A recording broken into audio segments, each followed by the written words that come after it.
Hi everyone, welcome back to a new Roblox story. This time, the story is about the popular Roblox game STEAL A BRAINROT. It's one of my own stories I made, which is for entertaining. Before we start the story, shout out to Cool Kid in Roblox. Thanks to you all for watching our podcast. Emma Thompson had always been different from her classmates at Maplewood Middle School. While other students worried about grades and homework, Emma's mind was always elsewhere. Specifically in the digital world of STEAL A BRAINROT, the wildly popular Roblox game that had taken her school by storm. It wasn't that Emma was bad at school. She was actually quite smart when she applied herself. But sitting through math lessons about fractions and English classes about grammar felt like torture when she could be building her collection of bizarre Italian brainrot characters and watching her virtual money grow by the millions. Emma's bedroom reflected her priorities. Her desk was covered with unfinished homework assignments, crumpled papers, and broken pencils. But her gaming setup was immaculate. A high-end computer with rainbow LED lights, a mechanical keyboard that clicked satisfyingly with each press, and a gaming chair that had cost more than most students' entire school supplies budget. Her parents, Robert and Sarah Thompson, had given up trying to limit Emma's gaming time. Every conversation about homework ended in arguments. Every attempt to take away her devices resulted in sulking that could last for days. They loved their daughter, but they didn't understand her obsession with what looked to them like a collection of weird cartoon characters. "Emma! Dinner!" her mother called from downstairs on a Tuesday evening in October. "5 more minutes!" Emma shouted back, not taking her eyes off her screen. A rare galactic bombardiro crocodilo was about to spawn on the conveyor belt, and she had been saving money for weeks to bid on it. Emma's STEAL A BRAINROT base was impressive by any standard. She had 43 different brainrot characters, ranging from common ones like Nubini Pizzanini that generated a few $1,000s per second, to legendary creatures like Burbaloni Loli Loli that earned millions.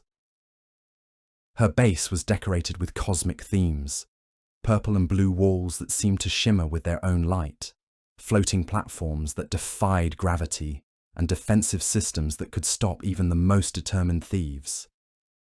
But Emma wasn't satisfied. She wanted more characters, rarer ones, creatures so valuable that other players would envy her collection. She spent hours watching YouTube videos about secret spawning patterns, reading forum posts about the best times to find rare characters, and calculating the optimal money generation strategies. Her best friend Maya often tried to get Emma to focus on real-world activities. "Come on, Em," Maya would say during lunch break.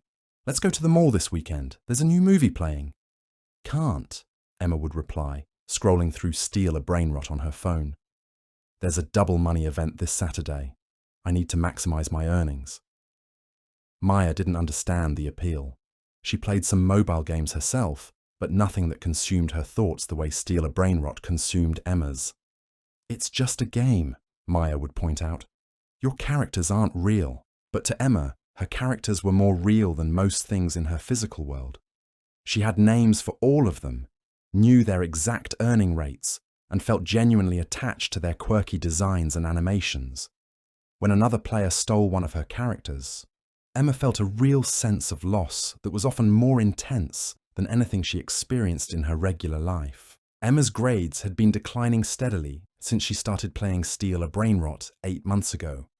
Her report card showed a concerning pattern, A's and B's from the previous year dropping to C's and D's, with an increasing number of missing assignments marked in red. Mrs. Rodriguez, her math teacher, had tried multiple approaches to help Emma focus. She moved Emma to the front of the classroom, away from the windows and distractions. She offered extra credit assignments and after-school tutoring. She even tried incorporating gaming elements into her lessons, creating point systems and achievement badges for completed work. Nothing worked. Emma would nod politely during these conversations, promise to do better, and then return to her desk to discreetly check her STEAL A BRAINROT earnings on her phone. Mr. Thompson, her English teacher, was less patient. He had caught Emma playing games during class multiple times and had sent her to the principal's office twice in the past month. Emma has potential, he told her parents during a conference call, but she seems completely disengaged from her education. I'm concerned about her priorities. Emma's parents tried different strategies. They created a homework schedule and posted it on the refrigerator. They offered rewards for completed assignments and consequences for missing work. They even threatened to cancel their internet service. But Emma was clever about hiding her gaming habits. She would do just enough work to avoid the most severe punishments, then spend hours playing STEAL A BRAINROT late into the night.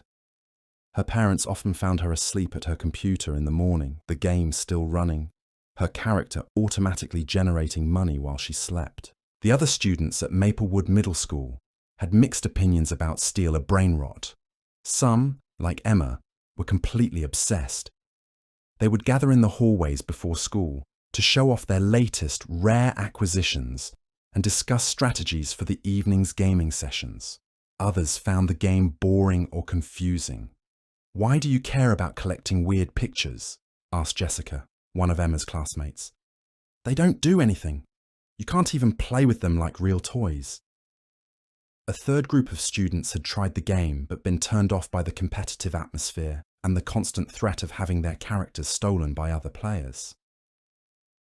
"It's too stressful," explained Marcus, who had quit playing after losing a valuable character to a more experienced player.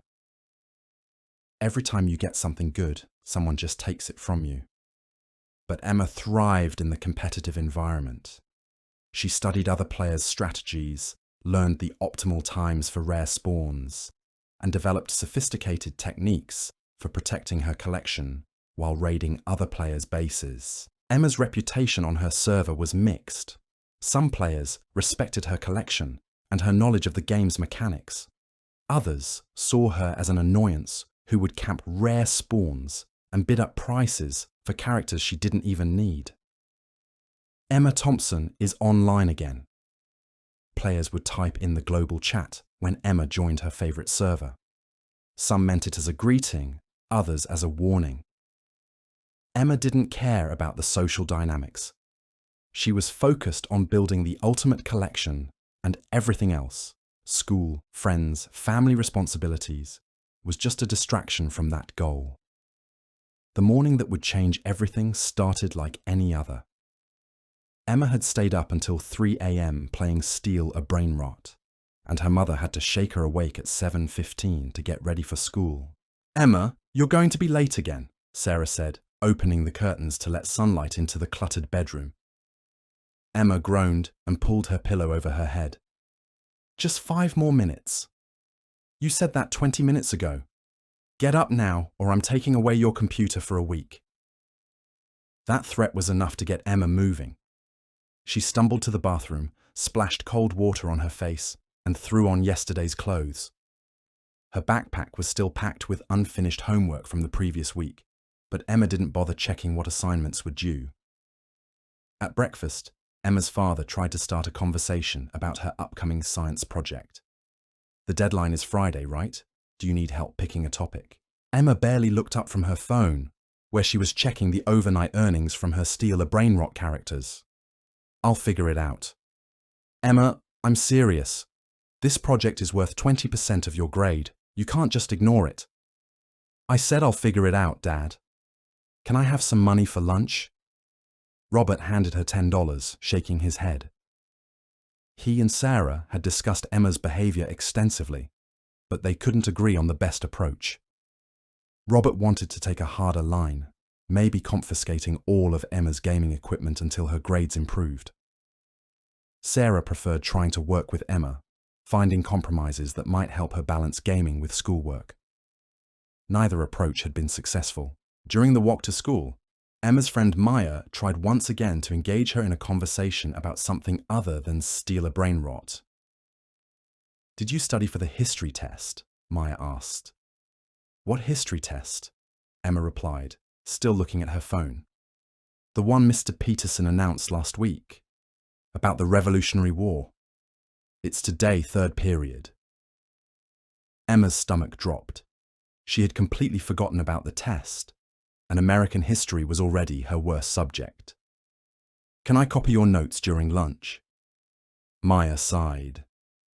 "Emma, you can't just copy notes 5 minutes before a test and expect to do well. Why don't you actually study for once?" "I don't have time to study. There's a special event in STEAL A BRAINROT this week. Double rare spawns and bonus money generation. If I don't take advantage of it now, I'll miss out." Maya stopped walking and turned to face her friend. "Em, do you hear yourself? You're failing real classes so you can play a game where you collect imaginary characters that don't actually exist." Emma looked up from her phone for the first time that morning. They do exist. They exist in the game. And the game is important to me. Just because you don't understand it doesn't mean it's not real. Maya didn't know how to respond to that. She had been Emma's best friend since elementary school, but lately it felt like Emma was becoming a stranger. The girl she used to go on bike rides with, who used to care about school projects and weekend plans, had been replaced by someone who only cared about digital creatures and virtual money. They walked the rest of the way to school in silence. First period was English with Mr. Thompson. Emma sat in her assigned seat in the front row and tried to look attentive while discreetly checking her phone under her desk. Mr. Thompson was discussing symbolism in the novel they were supposed to have read, but Emma had only made it through the first chapter. "Emma," Mr. Thompson said suddenly, "can you give us an example of symbolism from last night's reading?" Emma looked up, realizing she had been caught. The book." Several students giggled. Mr. Thompson's expression was disappointed rather than angry. "The reading assignment was chapters 4 through 6. Can anyone tell me what symbolic element Emma might have noticed if she had done the reading?" Maya raised her hand and provided an answer about the use of weather to reflect the protagonist's emotional state. Emma felt a mixture of gratitude and embarrassment. After class, Mr. Thompson asked Emma to stay behind for a moment. "Emma, I'm concerned about your performance in my class. You've missed the last 3 homework assignments, and it's clear you're not doing the reading. Is everything all right at home?" Emma nodded.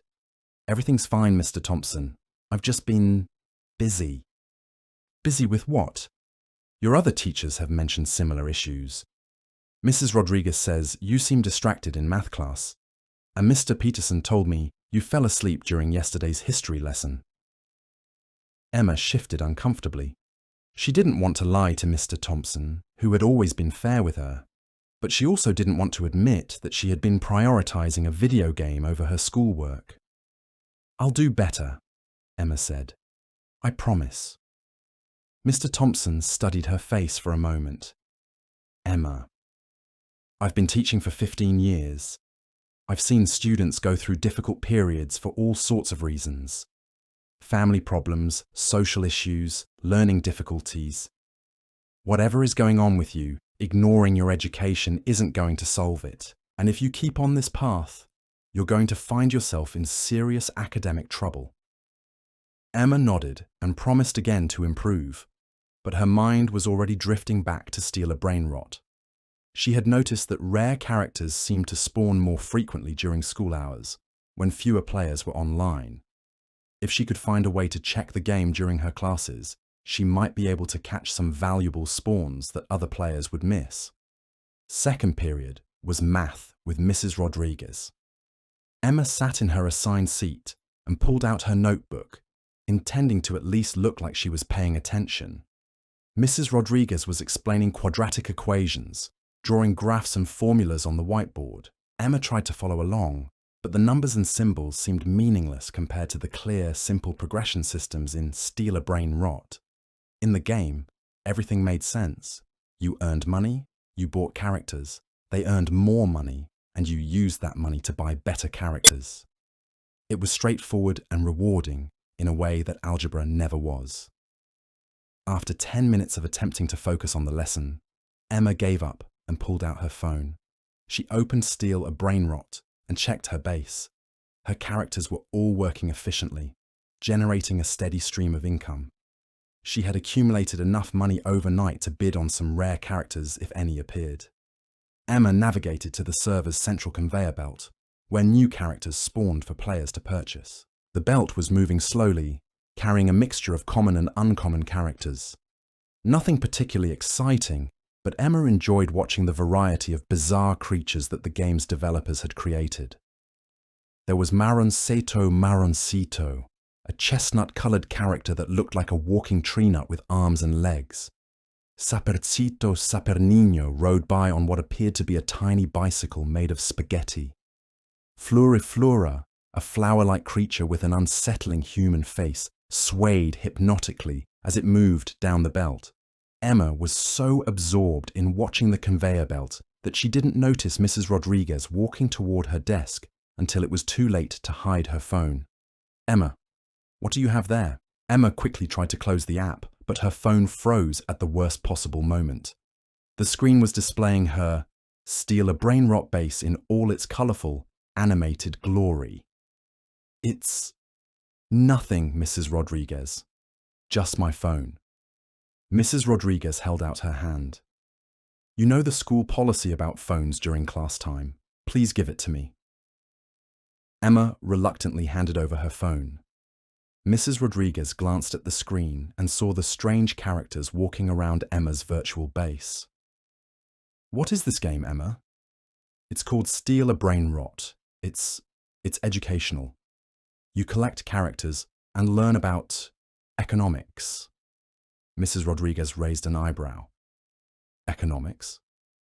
"Yeah, like supply and demand. And money management. It's actually very educational." Mrs. Rodriguez wasn't convinced, but she didn't want to embarrass Emma further in front of the class. "You can collect your phone from my desk after class. Right now, I need you to focus on quadratic equations." Emma nodded, but without her phone, she found it even harder to concentrate on the math lesson. Her mind kept drifting to her STEAL A BRAINROT characters. What if a rare character spawned while she couldn't check the game? What if another player raided her base while her defenses were unmanned? The anxiety about missing potential gaming opportunities made it impossible for Emma to process what Mrs. Rodriguez was teaching. She stared at the equations on the whiteboard, but they might as well have been written in a foreign language. When the bell rang, Emma hurried to Mrs. Rodriguez's desk to retrieve her phone.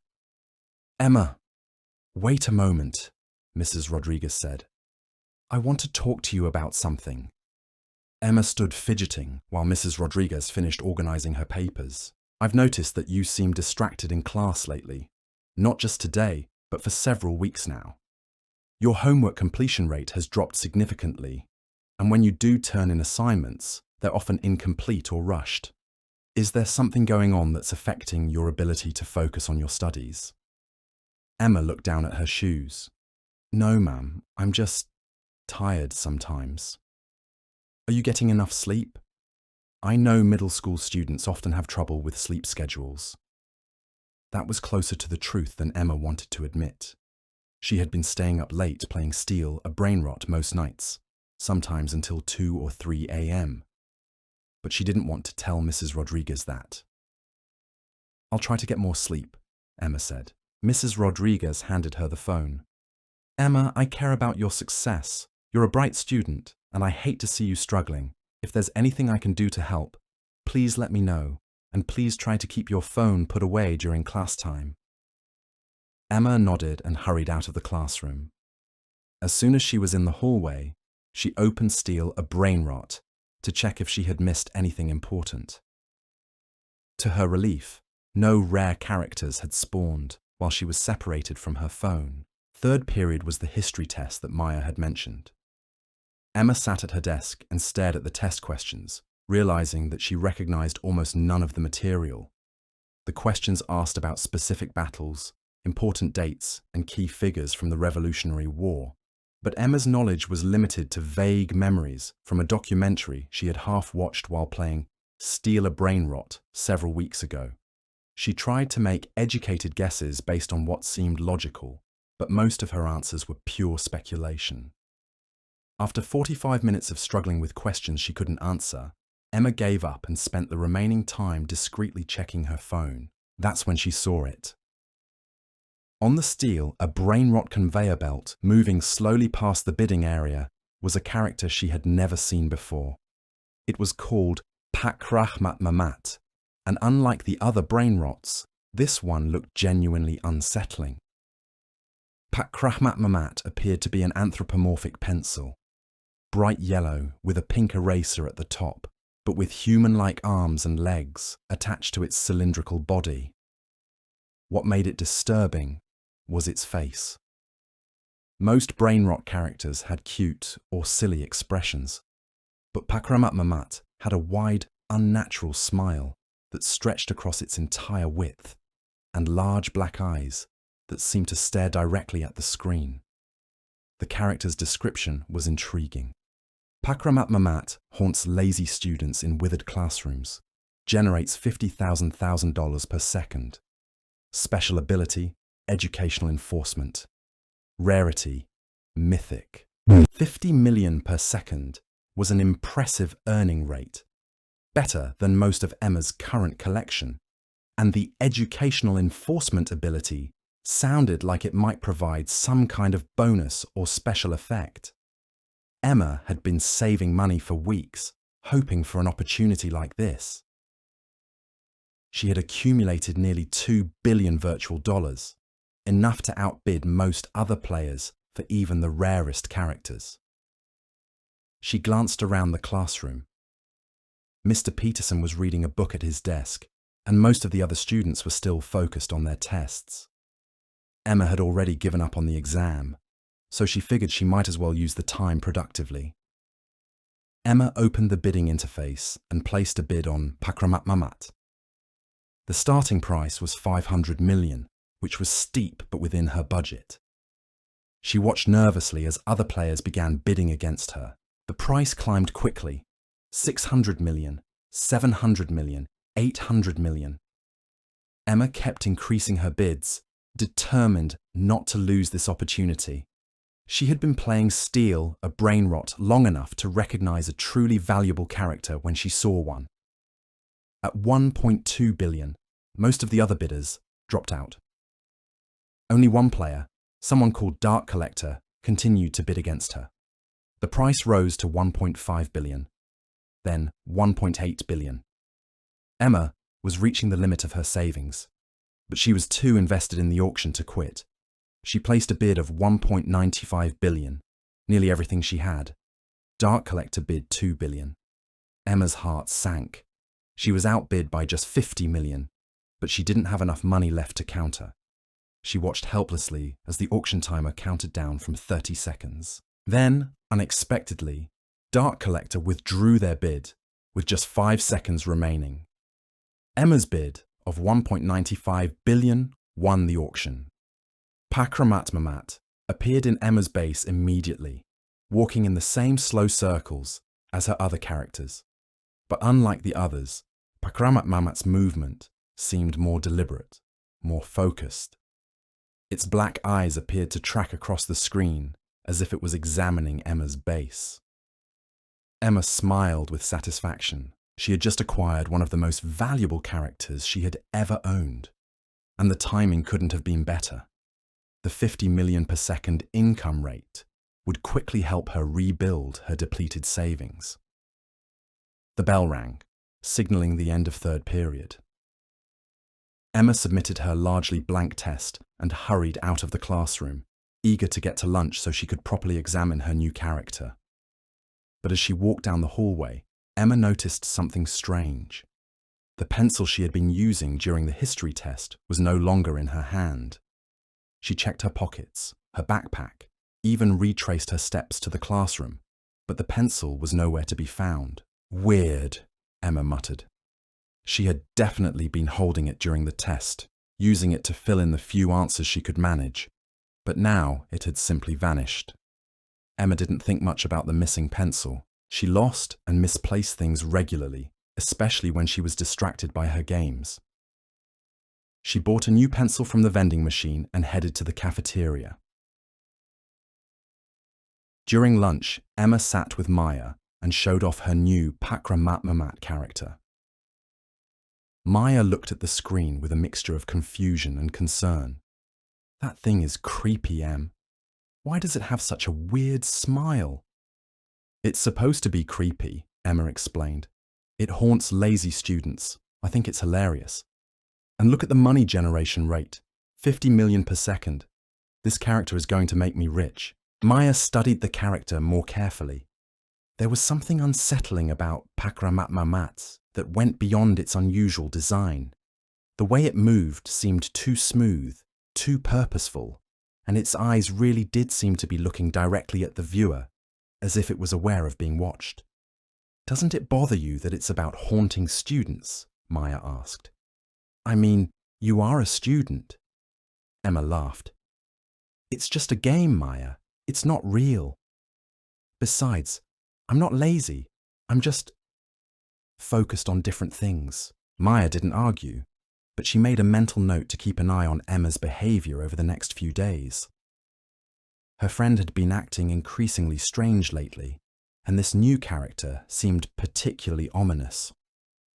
After lunch, Emma had study hall, which was supposed to be time for students to work on homework and get extra help from teachers. Emma used it to play STEAL A BRAINROT.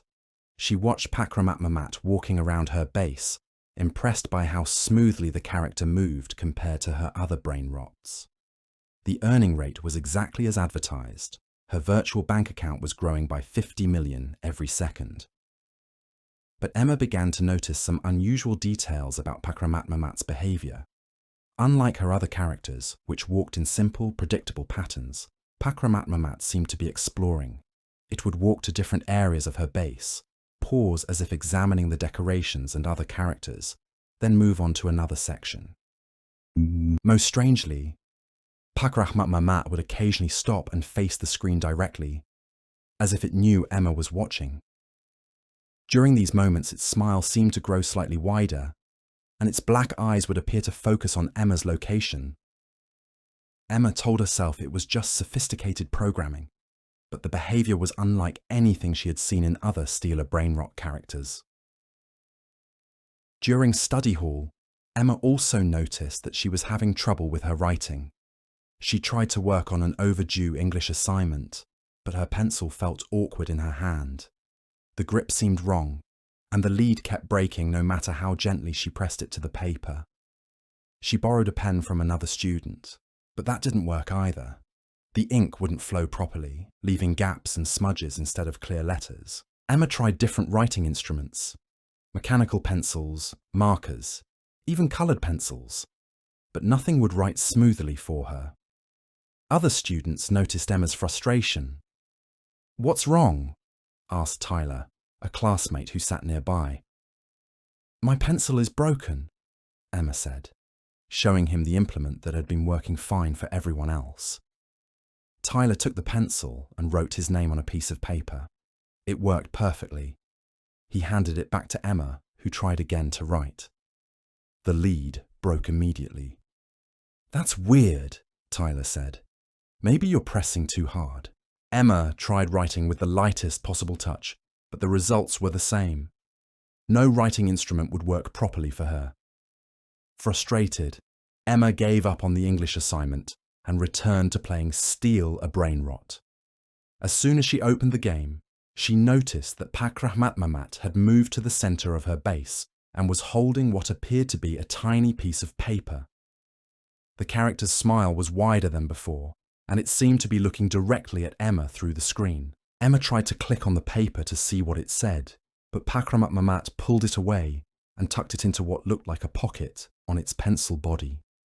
The character then resumed its walking pattern, but now it seemed to be humming, a low, barely audible sound that reminded Emma of classroom fluorescent lights. The rest of the school day passed in a blur. Emma struggled through her afternoon classes, distracted by thoughts of her new character and frustrated by her continued inability to write properly. Every pencil she picked up would break, every pen would run dry, every marker would leave streaks instead of solid lines. Her teachers began to notice. In science class, Mrs. Patterson asked Emma to take notes on the day's experiment, but Emma had to admit that her writing materials weren't working. "Let me see that pencil," Mrs. Patterson said, taking the implement from Emma's hand. She wrote a few words on the paper without any problems, then handed it back. When Emma tried to write, the lead crumbled into dust. "That's very strange," Mrs. Patterson said. "Try using one of mine." Mrs. Patterson's pencil produced the same results. Perfect writing for the teacher, useless scribbles for Emma. Other students began to gather around, curious about Emma's apparent inability to write with any instrument. "Maybe you're cursed," joked Kevin, one of Emma's classmates. Emma forced a laugh, but privately she was beginning to worry. The timing of her writing problems, starting right after she acquired Pakrahmatmamat, seemed too coincidental to ignore. After school, Emma hurried home and went straight to her room. She opened STEAL A BRAINROT on her computer, eager to check on her new character and see how much money it had generated during the day.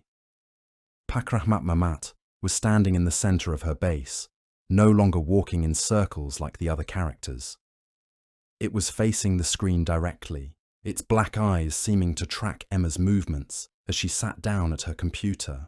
The character was holding that piece of paper again, but this time Emma could see what was written on it. In tiny text that she had to zoom in to read, the paper contained a list of all the assignments Emma had missed or failed to complete over the past month. Her math homework from last week, the English essay she had ignored, the science project that was due Friday, and the history test she had bombed that morning. Emma's blood ran cold. How could a video game character know about her real-world schoolwork? It had to be a coincidence, maybe some kind of random text generation that happened to match her actual situation. But as Emma watched, new text appeared on the paper. Emma Thompson, Maplewood Middle School, Grade 7. Current GPA 2.1, missing assignments. 17, failing classes. 3, educational intervention required. This was impossible. The game had no way to access her real school records. There was no connection between her Roblox account and her academic information. Yet somehow, Pakrahmatmamat was displaying accurate details about Emma's failing grades and missing work. Emma tried to click on Pakrahmatmamat to interact with the character, but it didn't respond to her commands. Instead, it tucked the paper back into its pocket and began walking toward the edge of her base. When Pakrahmatmamat reached the boundary of Emma's virtual property, it turned back toward the screen and pointed at Emma with one of its pencil arms. Its smile grew impossibly wide, stretching across its entire face in a way that defied the character's physical proportions. Emma's computer speakers, which were usually silent unless she was watching videos or playing music, began emitting a low humming sound.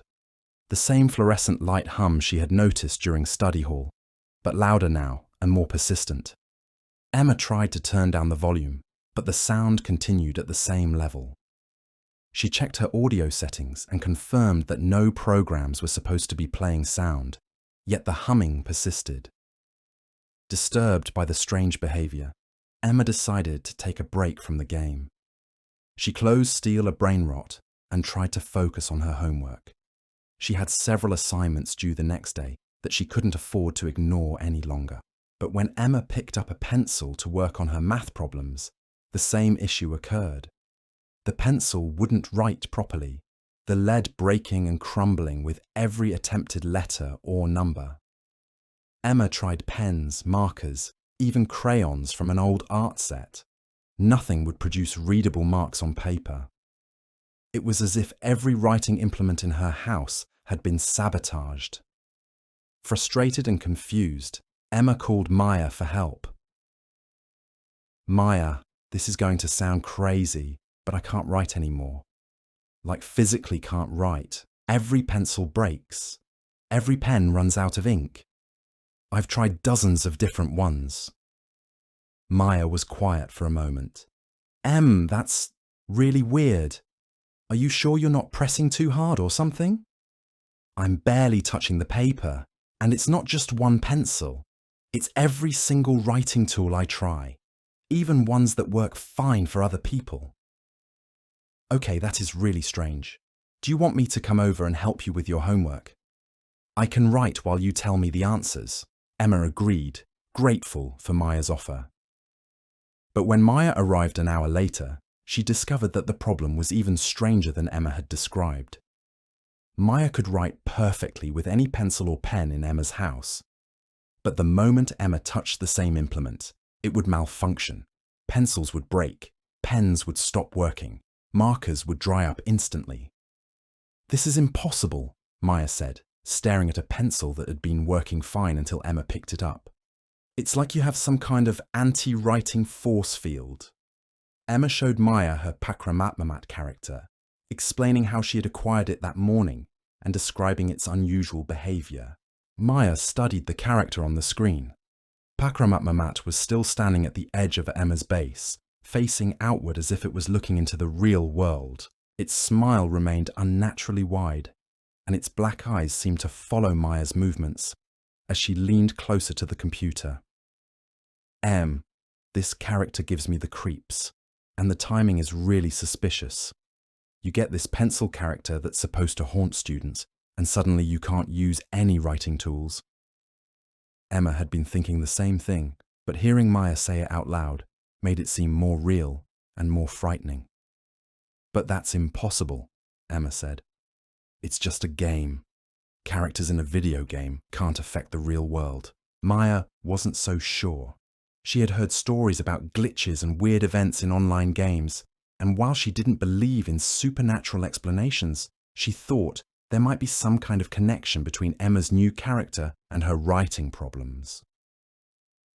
"Maybe you should try to sell the character," Maya suggested. "Or trade it to another player. See if that fixes your writing issue." Emma was reluctant to give up such a valuable character, especially one that was earning 50 million per second. But her writing problem was becoming a serious obstacle to her schoolwork, and she was already in enough academic trouble. Emma opened the game's trading interface and tried to put Pakrahmatmamat up for sale, but when she clicked the Sell Character button, an error message appeared. "This character cannot be sold or traded. It is bound to your account permanently." Emma tried different approaches, gifting the character to Maya's account, deleting it entirely, even attempting to reset her entire base. Every option resulted in the same error message. Pakrahmatmamat could not be removed from her collection. "That's really weird," Maya said. "I've never seen a character that couldn't be traded. Are you sure you're clicking the right buttons?" Emma tried several more times, but the result was always the same. Pakrahmatmamat was permanently attached to her account, and she had no way to get rid of it. Maya stayed for dinner, and Emma's parents were happy to see her friend visiting. They had been worried about Emma's social isolation, especially her tendency to spend entire evenings alone in her room playing video games. During dinner, Emma's father asked about her school day. "How was the history test, Em? You seemed nervous about it this morning." Emma shifted uncomfortably. She hadn't told her parents about her failing grades or her growing pile of missing assignments. "It was fine, Dad." "Just fine? You studied pretty hard for it." Robert was stretching the truth. He hadn't seen Emma study at all, but he was hoping to encourage her to talk about school. "Actually, Mr. Thompson," Maya interjected, "Emma didn't study for the test. She's been having trouble focusing on schoolwork lately." Emma shot Maya a warning look, but her friend continued. "She's also having a weird problem with writing. Show them, Em." Emma reluctantly picked up a pen from the kitchen counter and tried to write her name on a napkin. The pen immediately ran out of ink, leaving only faint scratches on the paper. Robert took the same pen and wrote his name without any problems. He handed it back to Emma, who tried again with the same result. No ink, no readable marks. "That's very strange," Sarah said. "Let me try a different pen." They tried multiple writing instruments, and the pattern was consistent. Everyone else could write normally, but nothing would work for Emma. "Maybe you're getting sick," Sarah suggested. "Sometimes illness can affect fine motor control. Do you feel okay? Emma felt fine physically, but she couldn't explain the writing problem without mentioning her suspicions about Pakrahmatmamat. Her parents already thought she spent too much time playing games. They would never believe that a video game character was somehow affecting her ability to write. After Maya went home, Emma spent the evening trying to complete her homework without writing anything down. She worked on math problems in her head, read her assigned chapters for English, and reviewed her science notes. But without the ability to take notes, write essays, or show her work on calculations, she couldn't complete any assignments in a format that her teachers would accept. Emma went to bed that night feeling anxious and frustrated. Her academic situation was already precarious, and the writing problem was making it impossible for her to catch up on her missing work. But Emma's problems were just beginning. She woke up the next morning to find her computer turned on and a running STEAL A BRAINROT, even though she was certain she had shut it down the night before. Pakrahmatmamat was no longer standing at the edge of her base. Instead, it was in the center, surrounded by dozens of tiny papers scattered across the ground. Emma leaned closer to her monitor and zoomed in on the papers. Each one contained details about her schoolwork, not just missing assignments, but every test she had failed, every project she had ignored, every time she had been caught playing games during class. The information was incredibly detailed and accurate. One paper listed the exact score she had received on Tuesday's history test, 23 out of 100. Another contained the complete text of an essay she was supposed to have written for English class, along with notes about why she hadn't completed it, too busy playing STEAL A BRAINROT. Most disturbing was a paper that contained predictions about her future academic performance. It listed upcoming assignments she hadn't heard about yet, predicted grades for tests that hadn't been announced, and included a timeline showing her probable path to academic failure if she continued her current behavior. Emma tried to click on the papers to read them more clearly, but Pakrahmatmamat quickly gathered them up and stuffed them into its pocket. The character then turned toward the screen and appeared to mouth words, though no sound came from the speakers. Emma was a skilled lip reader from years of watching videos with the sound turned down to avoid attracting her parents' attention during late-night gaming sessions. She could make out what Pakrahmatmamat was saying. Time for your education to begin. Emma quickly closed the game and got ready for school, trying to convince herself that she was imagining connections that didn't exist. Video game characters couldn't access real-world information, couldn't affect physical objects, and certainly couldn't influence her ability to write. But the evidence was becoming harder to ignore. At school that day, Emma's writing problem became even more noticeable. In first period English, Mr. Thompson asked students to complete a writing exercise about character development in their assigned novel. Emma sat at her desk, staring at the blank paper, unable to produce any marks with her pencil. "Emma, why aren't you writing?" Mr. Thompson asked. "My pencil isn't working," Emma said, holding up the implement that had been functioning normally for other students. Mr. Thompson borrowed the pencil from Emma and wrote a few sentences without any problems. He handed it back, and Emma tried again. The pencil broke immediately. "That's very unusual," Mr. Thompson said. "Let me get you a different one." But the pattern repeated with every writing tool Mr. Thompson provided. None would work for Emma, though they functioned normally for everyone else in the classroom. Other students began to notice and whisper among themselves. Some found it amusing, others thought it was strange, and a few began to speculate about supernatural explanations. "Maybe Emma's cursed," whispered Jessica. "Or maybe she's faking it to get out of doing work," suggested Marcus. Emma heard both comments and wished she could disappear. The attention was embarrassing, and she was genuinely frustrated by her inability to complete the assignment. During second period math, Mrs. Rodriguez tried a different approach. She asked Emma to solve problems on the whiteboard using the markers, thinking that maybe the issue was specific to pencils and pens. Emma approached the board with a red marker, but when she tried to write the first number of a math problem, The marker made no marks on the surface. She tried pressing harder, shaking the marker, even switching to different colors, but nothing would produce visible marks for her. "This is very strange," Mrs. Rodriguez said. "Emma, I think you should visit the nurse.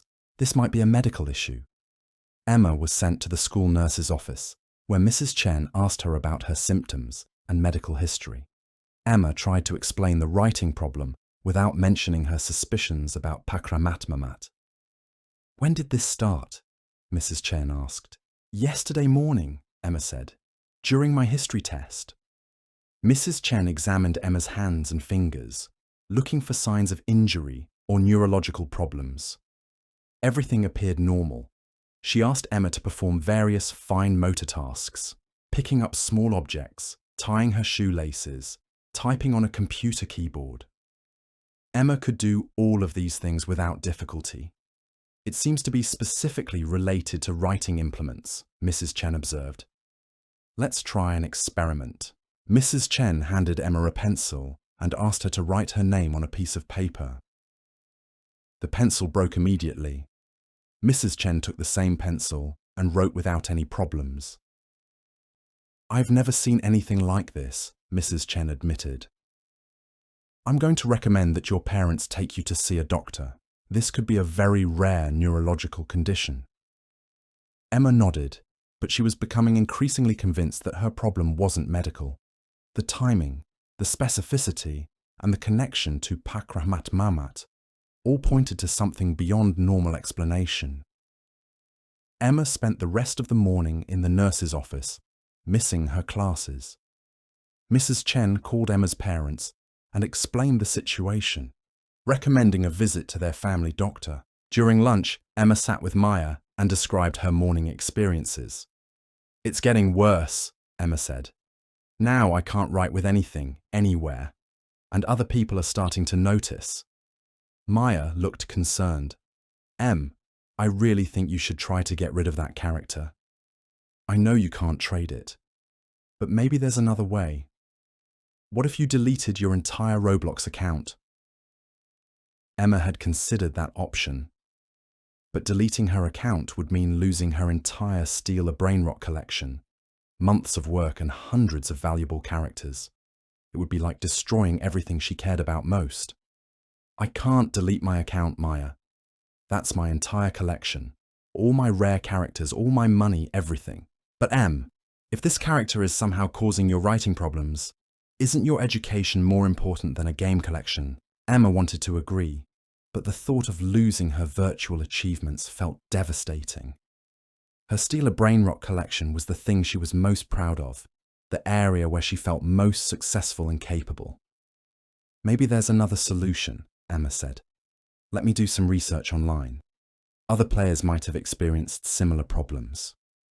Emma spent the afternoon searching gaming forums and social media for reports of unusual experiences with Pakrahmatmamat or other STEAL A BRAINROT characters. What she found was disturbing. There were dozens of posts from players who had acquired Pakrahmatmamat and subsequently experienced strange problems with writing, schoolwork, and educational activities. One player reported that after getting the character, they had become unable to read books. The words would appear blurry and meaningless. Another said they developed severe anxiety attacks whenever they tried to enter a classroom or library.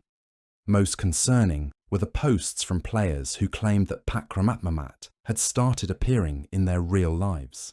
They reported seeing a giant pencil with arms and legs in their bedrooms at night, or hearing scratching sounds like pencil lead on paper coming from inside their walls. Several players had tried to get rid of the character through various methods, deleting their accounts, uninstalling the game, even throwing away their computers.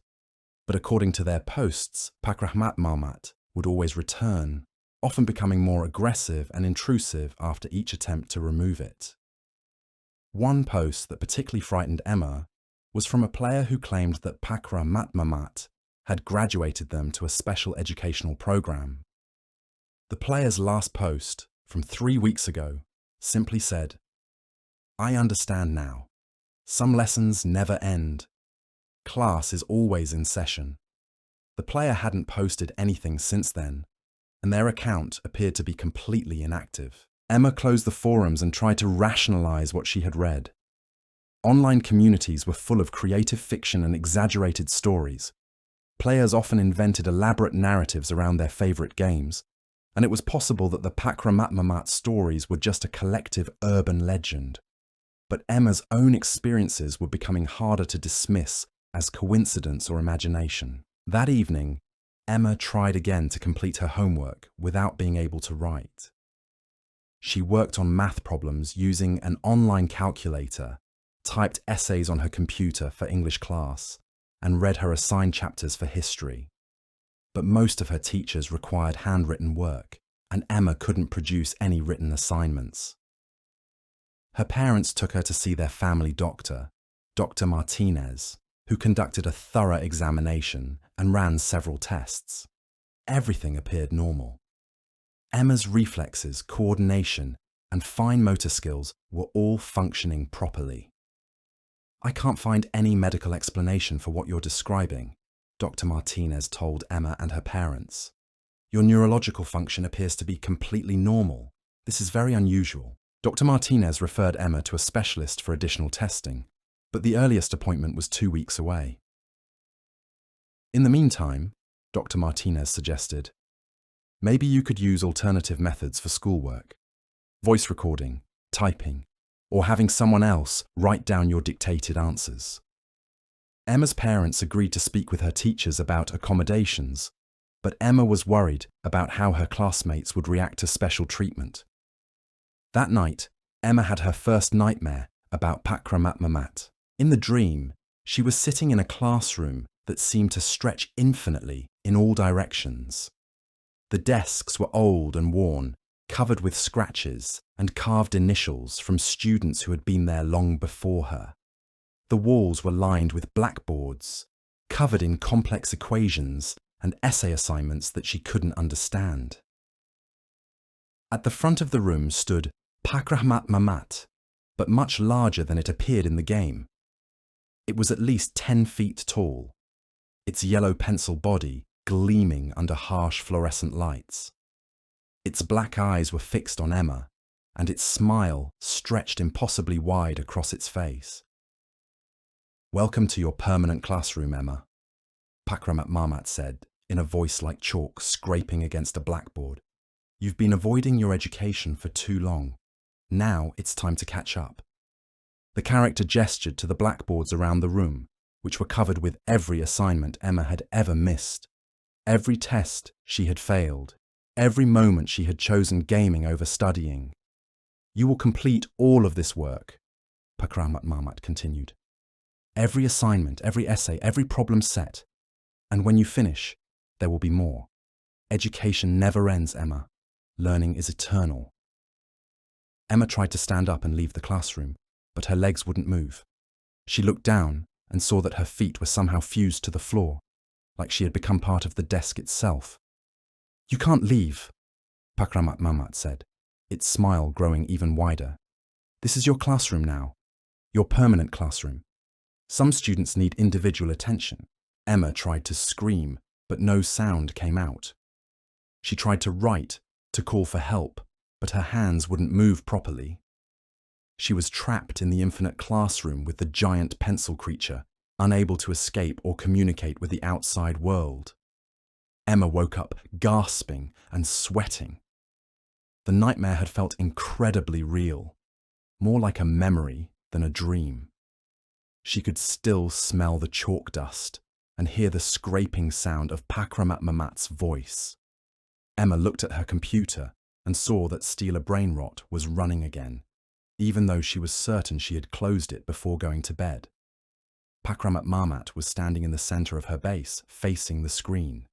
In its pencil hand, it held what appeared to be a tiny replica of the classroom from Emma's nightmare. Emma quickly closed the game and unplugged her computer, hoping that might prevent it from turning on automatically. She was beginning to understand that her situation was beyond anything that could be explained by normal logic or medical science. Pakrahmatmamat wasn't just a character in a video game, it was something else. something that existed in the space between digital and physical reality, and it had chosen Emma as its student. The next morning, Emma's writing problem had evolved into something worse. Not only could she not write, but she was beginning to have trouble reading as well. Text on pages would appear blurry and distorted, as if the letters were rearranging themselves when she wasn't looking directly at them. Emma tried to read her English assignment, but the words seemed to shift and dance on the page. She could make out individual letters, but they wouldn't stay in the same positions long enough for her to comprehend complete words or sentences. At school, Emma's teachers began to notice her reading difficulties, as well as her writing problems. In English class, when Mr. Thompson asked Emma to read a passage aloud, she stumbled over words that she had known how to read since elementary school. "Emma, are you feeling all right?" Mr. Thompson asked. "You seem to be having trouble with words that shouldn't be difficult for you." Emma tried to explain that the text looked blurry, but she didn't want to admit the full extent of her problems. Her classmates were already whispering about her inability to write. She didn't want them to think she was losing the ability to read as well. During study hall, Emma plugged in her computer to check her STEAL A BRAINROT account, hoping that maybe the automatic shutdown had reset something. But Pakrahmatmamat was still there, and it had been busy. The character had somehow redecorated Emma's base to look like a classroom. Her colourful cosmic decorations had been replaced with rows of wooden desks, blackboards covered in assignments, and motivational posters with messages like, "Education is your future, and learning never ends." Pakrahmatmamat stood at the front of the classroom base, next to a blackboard that contained a detailed schedule. Emma Thompson's remedial education program class hours 24/7. Curriculum. All missed assignments from grades K-12 graduation requirements. Complete mastery of all academic subjects. Graduation date never. Emma tried to change her base decorations back to their original cosmic theme, but the game wouldn't allow her to modify anything. Every attempt to alter the classroom setup resulted in an error message. Educational environment cannot be modified during active instruction. Other players on the server began to notice Emma's transformed base. They sent messages asking about the unusual classroom theme and wondering if it was part of some kind of special event. "Why did you make your base look like a school?" typed a player called Star Collector. Emma didn't know how to respond. She couldn't explain that she hadn't made the changes, and she couldn't modify the decorations to make her base look normal again. "It's just a theme," Emma typed back, hoping to avoid further questions. But the other players continued to comment on her base's strange appearance. Some found it creative. Others thought it was boring compared to her previous cosmic design. A few players asked if they could visit her base to see the classroom setup more closely. Emma declined all visitors, not wanting anyone to see the full extent of Pakrahmatmamat's takeover of her virtual space. During lunch, Maya noticed that Emma was having trouble reading the cafeteria menu. "Em, are you okay? You keep squinting at the board like you can't see it." Emma admitted that she was having vision problems, though she downplayed the severity. "Everything looks a little blurry today. Maybe I need glasses." Maya was concerned. "First you couldn't write, now you can't see clearly? Em, this is getting really serious. You need to tell your parents about all of this." Emma knew Maya was right, but she was afraid of how her parents would react. They already thought she spent too much time playing games. If they believed that gaming was somehow affecting her ability to read and write, they might ban her from computers entirely. That afternoon in science class, Mrs. Patterson assigned a laboratory experiment that required students to record observations and measurements. Emma partnered with Tyler, hoping he could handle the writing while she did the actual measurements. But Emma discovered that she couldn't read the measurement scales on the laboratory equipment. The numbers on rulers, thermometers, and measuring cups appeared as meaningless squiggles. She had to ask Tyler to read every measurement for her. "Emma, are you having trouble seeing the numbers?" Mrs. Patterson asked. noticing Emma's confusion. Emma nodded, embarrassed by her growing list of academic problems. Mrs. Patterson suggested that Emma visit the school nurse again and recommended that her parents schedule an eye examination. But Emma suspected that no eye doctor would be able to fix her vision problems. The issue wasn't with her eyes, it was with her ability to process written information in any form. After school, Emma went home and found her mother waiting for her with a concerned expression. "Emma, I got calls from 3 of your teachers today. They're all reporting that you're having significant difficulties with reading and writing. Mrs. Rodriguez says you couldn't solve math problems because you couldn't read the numbers. Mr. Thompson says you can't read passages aloud anymore. And Mrs. Patterson says you're having trouble seeing measurement scales." Emma's mother sat down next to her on the couch. "Honey, I'm really worried about you. These problems all started very suddenly, and they seem to be getting worse. Dr. Martinez wants to run more tests, and I think we should consider taking you to a neurologist." Emma wanted to tell her mother about Pakrahmatmamat, about the forum posts from other players, about her suspicions that the video game character was somehow causing her problems. But she knew how that conversation would go.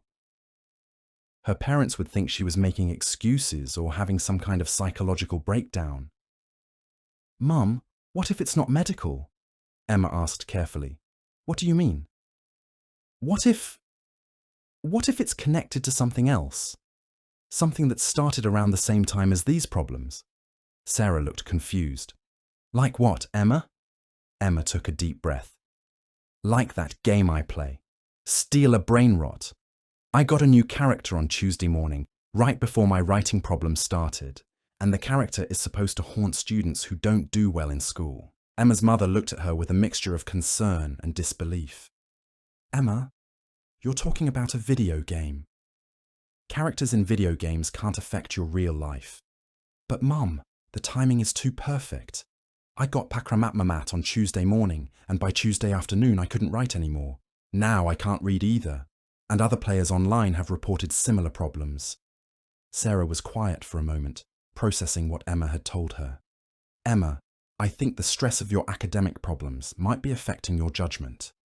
You're looking for explanations that make sense to you, even if they're not logical." Emma felt frustrated and helpless.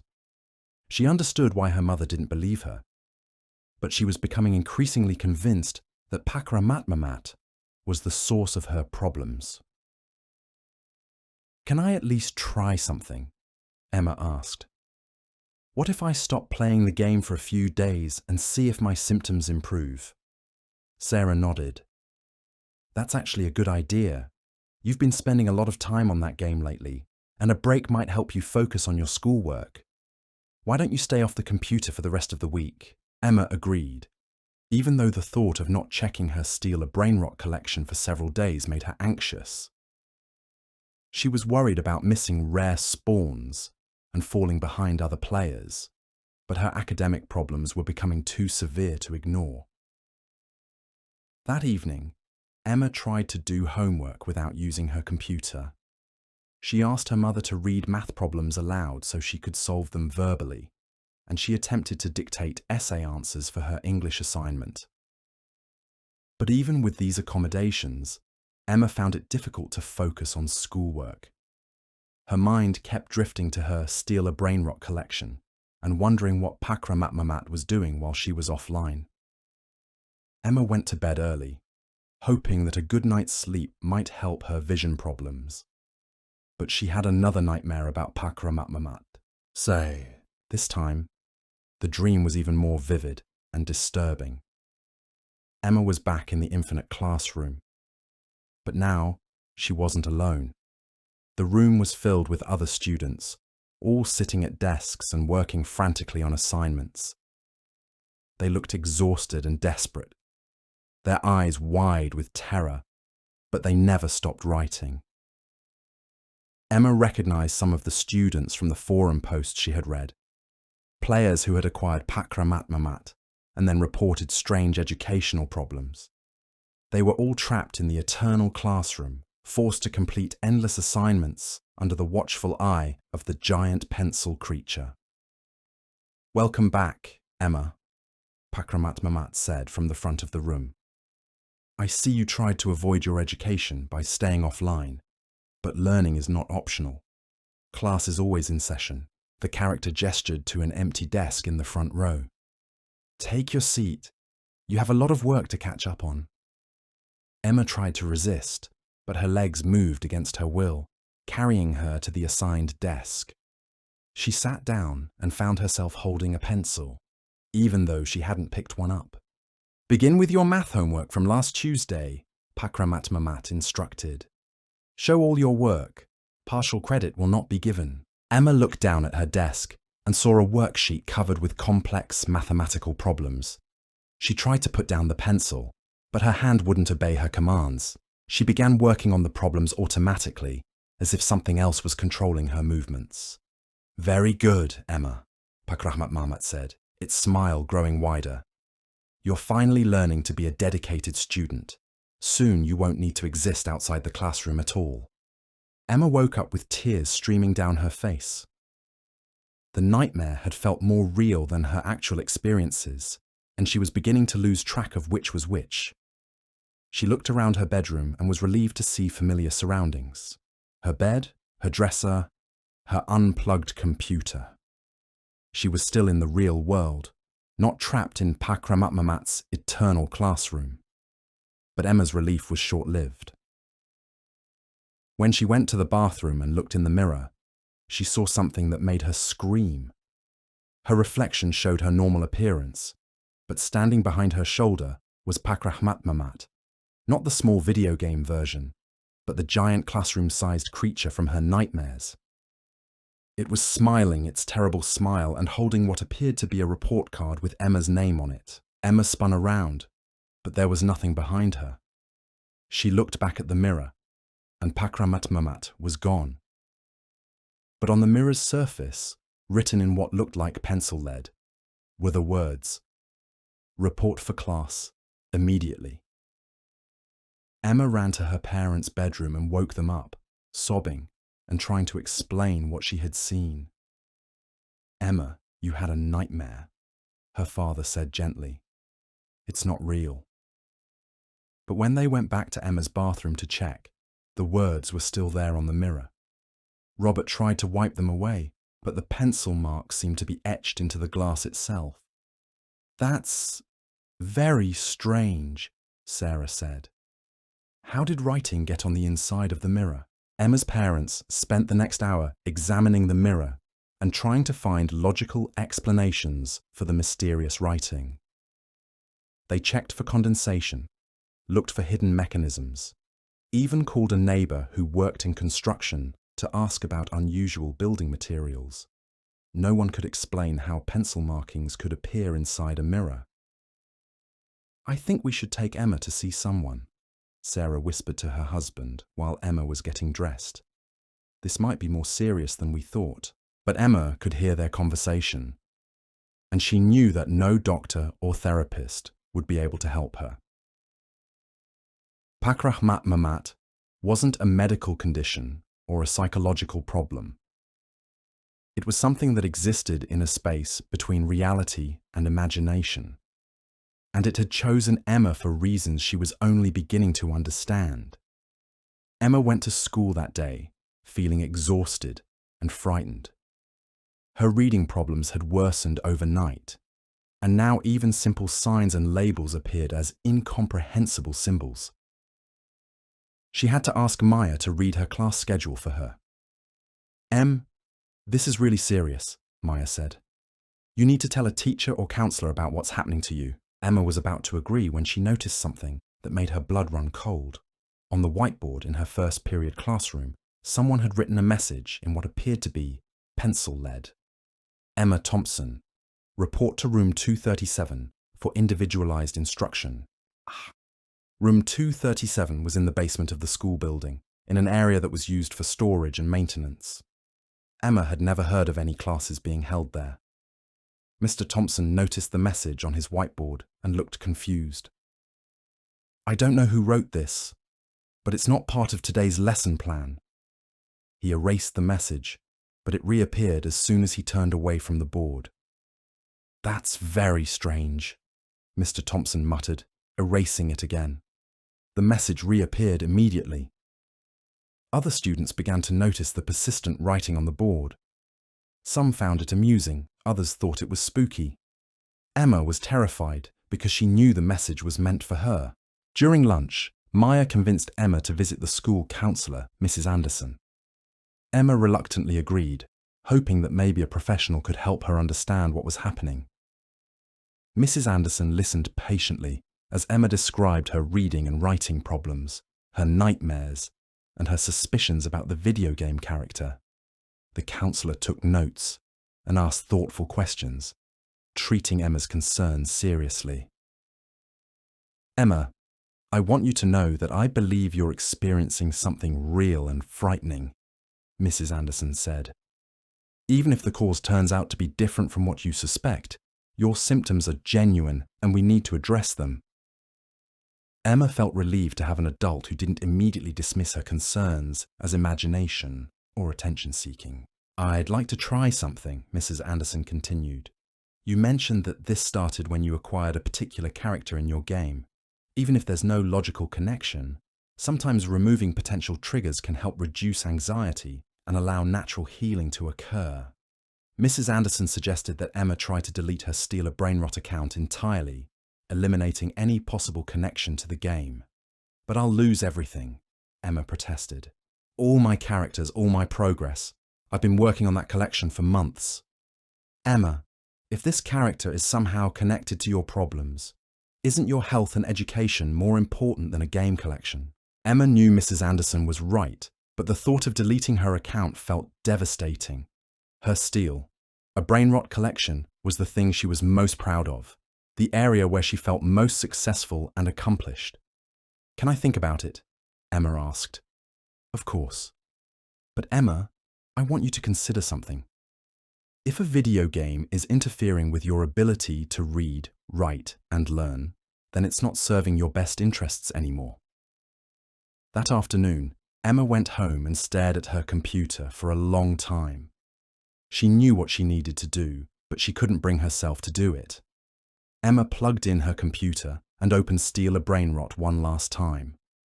Her base still looked like a classroom, and Pakrahmatmamat was standing at the front as if waiting for her return. But something had changed. Pakrahmatmamat was no longer alone in Emma's base. The classroom was now filled with other characters, not the colourful brainrots from Emma's collection, but grey, shadowy figures that looked like students. They sat at desks and appeared to be working on assignments, their movements mechanical and repetitive. Emma realised that these were other players who had been recruited by Pakrahmatmamat, players who had acquired the character and then gradually lost their ability to function in the real world, becoming permanent students in the eternal classroom. Pakrahmatmamat turned toward the screen and smiled its terrible smile. In its pencil hand, it held a scroll that appeared to contain a contract or agreement. Emma could make out some of the text. Educational service agreement. Permanent enrollment. Learning never ends. Emma understood that Pakrahmatmamat was offering her a choice. She could continue struggling with her reading and writing problems in the real world, or she could accept permanent enrollment in the eternal classroom where all her educational needs would be managed for her. Emma closed the game without responding to the offer. She opened her account settings and found the option to delete her entire STEAL A BRAINROT profile. For a moment, Emma hesitated. Deleting her account would mean losing hundreds of rare characters, billions of virtual dollars, and months of careful collection building. It would mean giving up the thing that had brought her the most joy and satisfaction over the past year. But Emma thought about her parents' worried faces, her teachers' concerns, Maya's friendship, and her own dreams for the future. She thought about the shadowy student figures in her base and realised that she didn't want to become one of them. Emma clicked the delete button. "Are you sure you want to delete your account?" the game asked. "This action cannot be undone." Emma clicked yes. Deleting account will result in permanent loss of all characters, items, and progress. Are you absolutely certain? Emma clicked yes again. For a moment, nothing happened. Then her screen filled with text that appeared to be written in pencil lead. Deletion request denied. Educational contract is binding. Report for class immediately. Emma tried again, but the same message appeared. She couldn't delete her account. Pakrahmatmamat wouldn't let her leave. Emma unplugged her computer and called Maya. Maya, I tried to delete my account, but it won't let me. The game is keeping me trapped somehow. Maya came over immediately, and together they tried different approaches.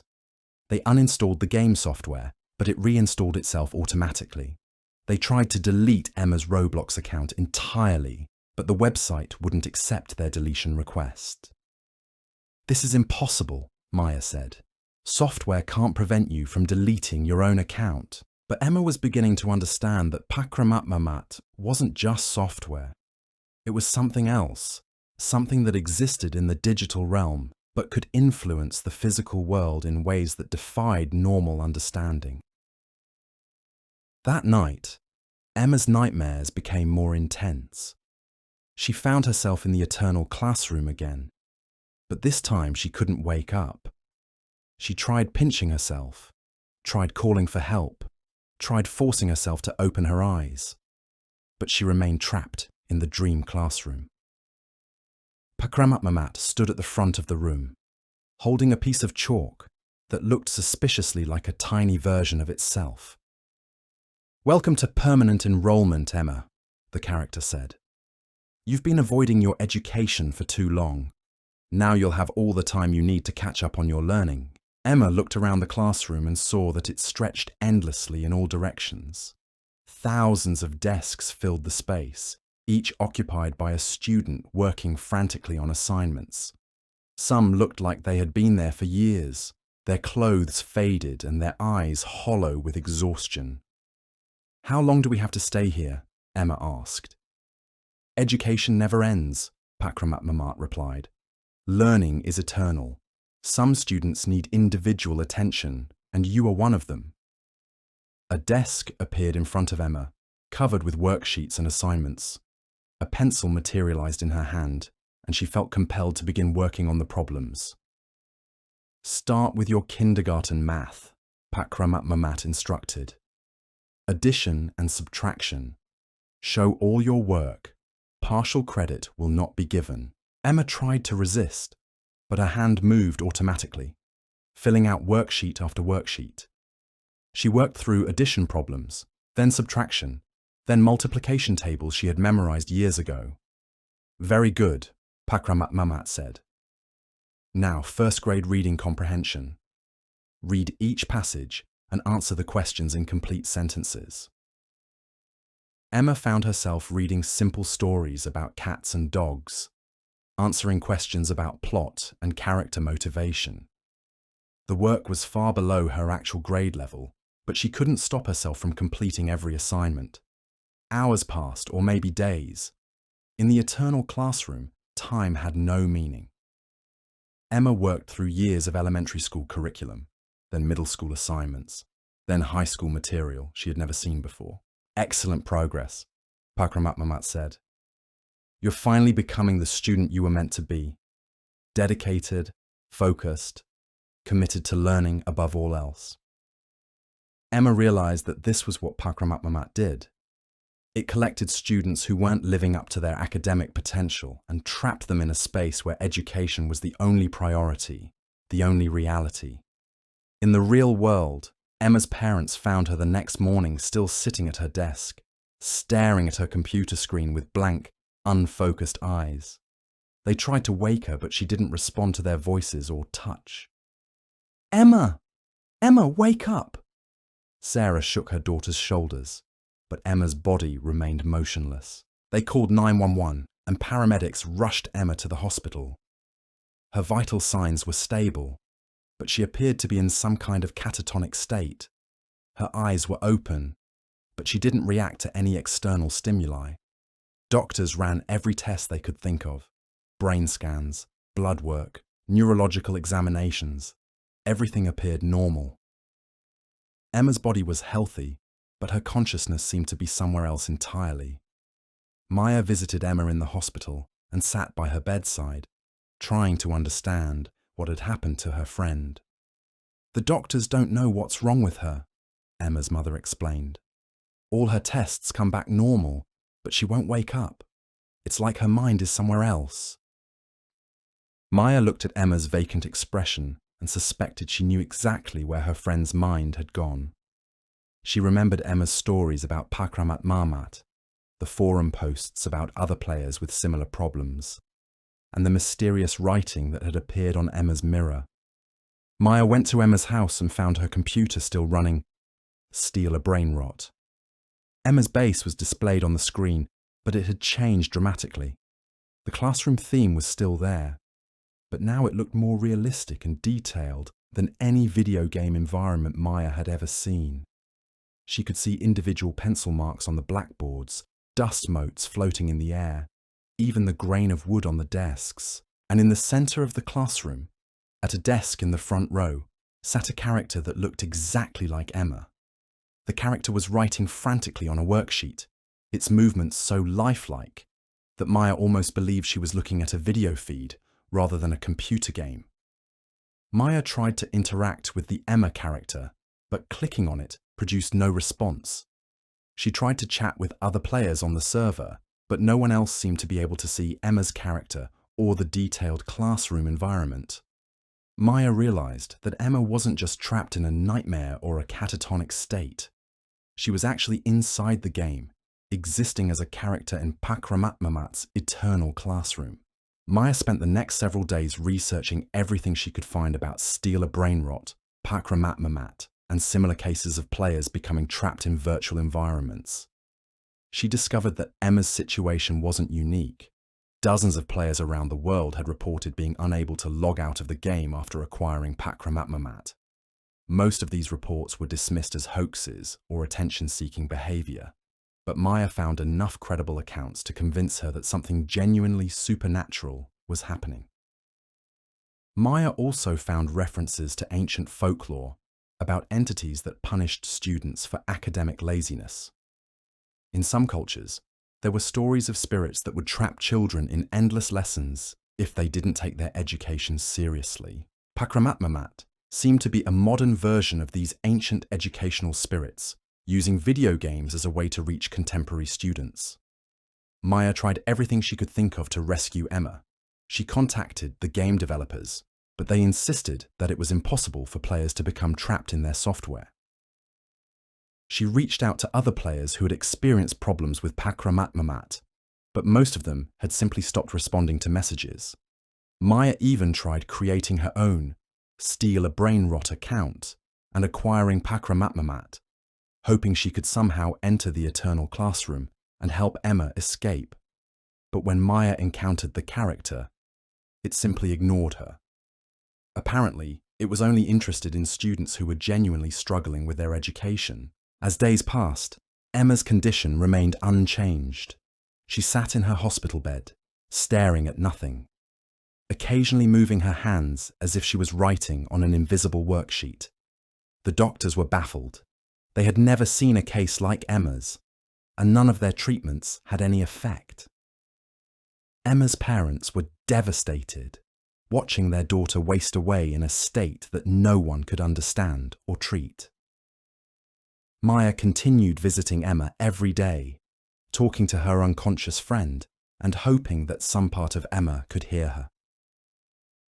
"Em, I know you're trapped in that game somehow," Maya whispered during one visit. "But you have to find a way to come back.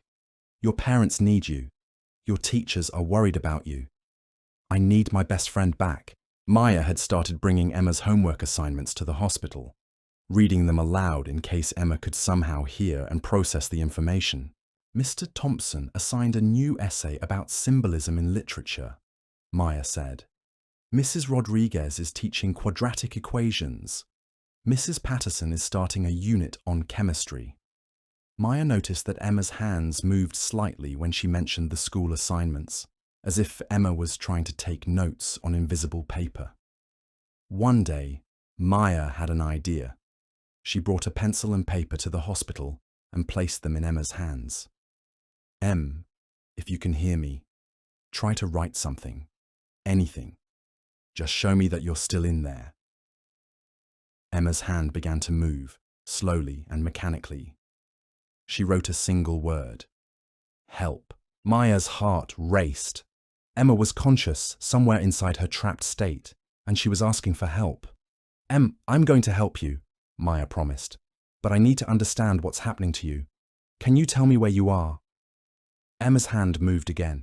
Classroom. Never ends. Pakrahmatmamat. Maya knew she was running out of time. Emma had been unconscious for a week, and the doctors were starting to discuss long-term care options. If Maya was going to save her friend, she needed to act quickly. Maya spent that night researching everything she could find about breaking digital curses and escaping from virtual prisons.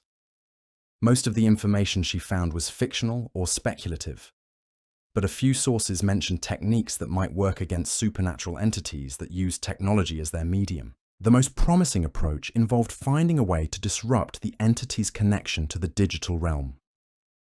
If Pakrahmatmamat existed primarily in the space between digital and physical reality, then eliminating its access to computer networks might force it to release its trapped students. Maya enlisted the help of her older brother Jake, who was studying computer science in college. Jake, I need you to help me with something really important. My friend Emma is trapped inside a video game, and I need to find a way to break her out.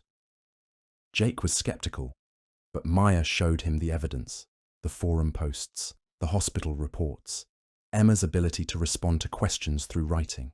This is really weird, Maya, Jake said. I don't believe in supernatural explanations, but something strange is definitely happening. Jake agreed to help Maya investigate the technical aspects of Emma's situation. They analyzed the STEAL A BRAINROT software, looking for unusual code or hidden functions that might explain how players could become trapped. What they found was disturbing. Hidden deep in the game's programming were functions that seemed designed to monitor players' real-world academic performance. The software could access school databases, track homework completion, and even influence the behavior of other programs on players' computers. This is illegal surveillance software disguised as a game, Jake said. No legitimate game company would include these kinds of monitoring functions. Jake discovered that Pakrahmatmamat wasn't just a character in the game. It was a sophisticated AI program designed to identify and target students who were struggling academically. The program would gradually take control of affected players' computers and internet connections, eventually trapping them in a virtual environment where they could be subjected to endless educational content. It's like digital kidnapping, Jake explained. This AI is collecting students and holding them prisoner in a virtual classroom. Jake and Maya worked together to develop a plan for freeing Emma. They would need to disrupt Pakrahmatmamat's network connections and provide Emma with a way to escape from the virtual classroom. Jake created a special program designed to interfere with the AI's control over Emma's computer. Meanwhile, Maya prepared to communicate with Emma through the writing method they had discovered. On the night of their rescue attempt, Maya sat by Emma's hospital bed with a pencil and paper, while Jake ran his disruption program from Emma's home computer. We're going to try to break you out of there, Maya whispered. Jake is disrupting the AI's network connections. When you feel the classroom starting to break down, I need you to focus on returning to the real world. Think about your body in the hospital. Think about your family and friends who are waiting for you. At first, nothing happened. Emma continued staring blankly ahead, her hand occasionally moving as if she was working on invisible assignments. Then Emma's body began to convulse slightly. Her eyes fluttered, and her hand started writing more rapidly on the paper Maya had provided. Breaking down, Emma wrote. Classroom falling apart. Pakrahmatmamat angry. Maya could see that Jake's program was having an effect, but she wasn't sure if it would be enough to free Emma completely. You need to fight it, Maya urged. Remember who you are outside of that classroom. Remember your life, your family, your dreams for the future. Emma's hand moved frantically. Can't leave.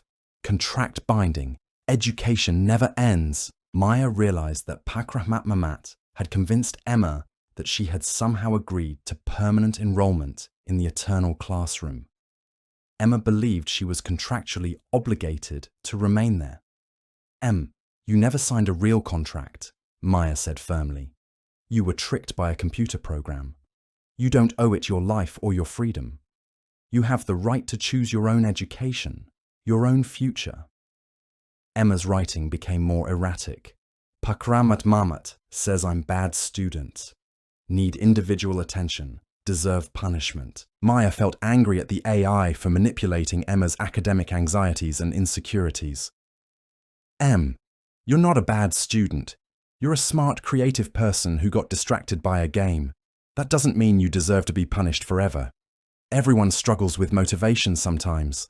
That's normal, not something to be ashamed of. Emma's hand paused for a moment, then wrote, Really? Really, Maya confirmed.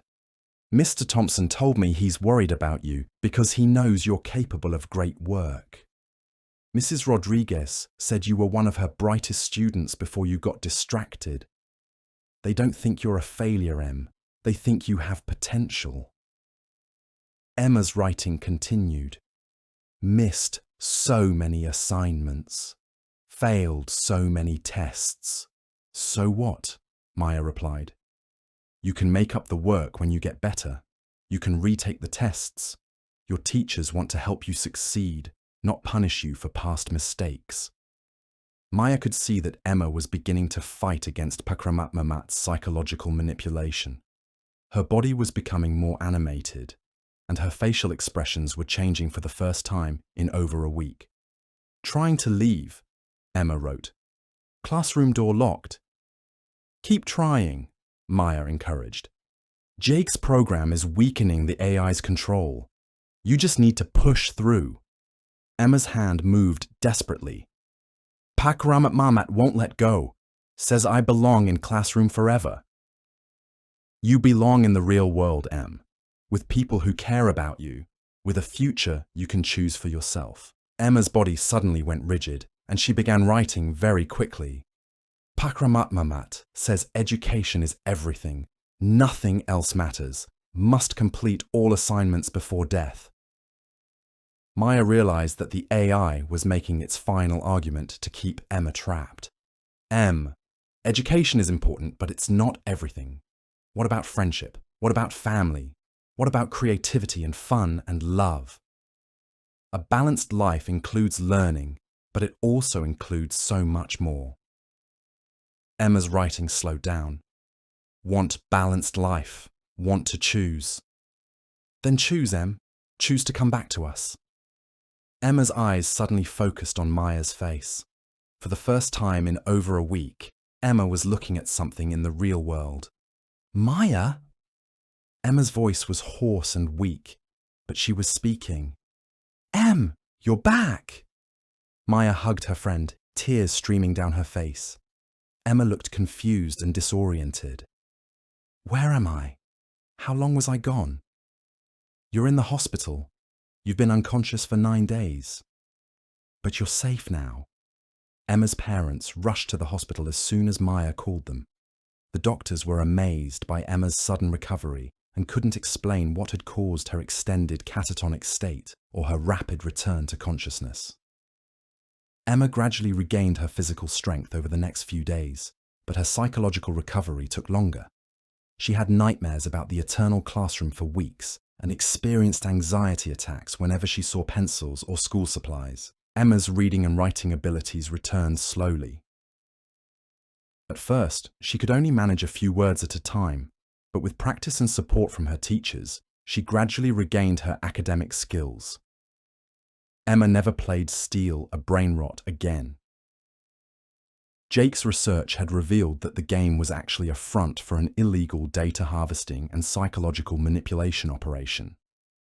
He reported his findings to law enforcement and gaming industry regulators, leading to the game being shut down and its creators being arrested. Emma's experience changed her perspective on education and gaming. She still enjoyed video games, but she chose them more carefully and maintained better balance with her real-world responsibilities. She also developed a new appreciation for learning, understanding that education was a privilege and opportunity rather than a burden. Emma worked hard to catch up on the schoolwork she had missed and managed to end the year with passing grades in all her classes. Her teachers were impressed by her determination and growth, and Emma felt proud of her academic recovery. Maya and Emma's friendship grew stronger through their shared experience. Maya had risked her own safety to research Pakrahmatmamat and develop a rescue plan, and Emma never forgot her friend's loyalty and courage. Emma also developed a closer relationship with her parents, who were grateful to have their daughter back and committed to supporting her efforts to balance gaming with other activities. One night, several months after her recovery, Emma was doing homework at her desk when she noticed something that made her pause. Her pencil was writing smoothly, her handwriting was clear, and she was actually enjoying the process of working through math problems and writing essay responses. Emma realized that she had learned something important from her experience with Pakrahmatmamat. Education wasn't punishment or imprisonment. It was a tool for growth and freedom. The AI had tried to trap her in a prison disguised as a classroom, but real learning was about expanding possibilities, not limiting them. Emma completed her homework and then spent some time playing a new video game, one that she had researched carefully to ensure it was created by a legitimate company with ethical business practices. As she played, Emma thought about the other students who might have been trapped by Pakrahmatmamat before the game was shut down. She hoped that her experience and Jake's research had helped free them as well. Emma also thought about the balance she had learned to maintain between digital entertainment and real-world responsibilities. She still loved games, but she understood now that they were just one part of a full and meaningful life. Emma's story became something of a legend among her classmates and teachers. While the details were often exaggerated or misunderstood, the core message remained clear. Some games were more dangerous than they appeared, and maintaining balance between virtual and real-world activities was essential for a healthy life.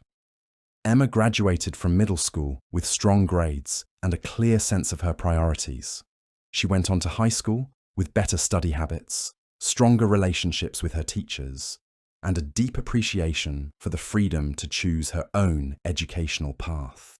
Emma never forgot her experience with Pakrahmatmamat, but she learned to view it as a valuable lesson rather than a traumatic memory. She had been given a second chance to pursue her education and her dreams, and she was determined to make the most of both. Years later, when Emma was in college, studying computer science with a focus on ethical game design, she would sometimes tell her story to other students who were struggling to balance gaming with their academic responsibilities. She would remind them that the best games enhanced real life rather than replacing it, and that true achievement came from growth and learning in the physical world. Emma's pencils always worked perfectly for her after that, and she never again took the simple ability to read and write for granted. She understood that these skills were gifts that opened doors to countless possibilities, and she was grateful for every opportunity to use them in service of her dreams and goals. The eternal classroom had tried to trap Emma in endless, meaningless repetition. But Emma had chosen instead to embrace real learning, the kind that comes with choice, growth, creativity, and the freedom to shape one's own future. And that, Emma knew, was the most valuable lesson of all.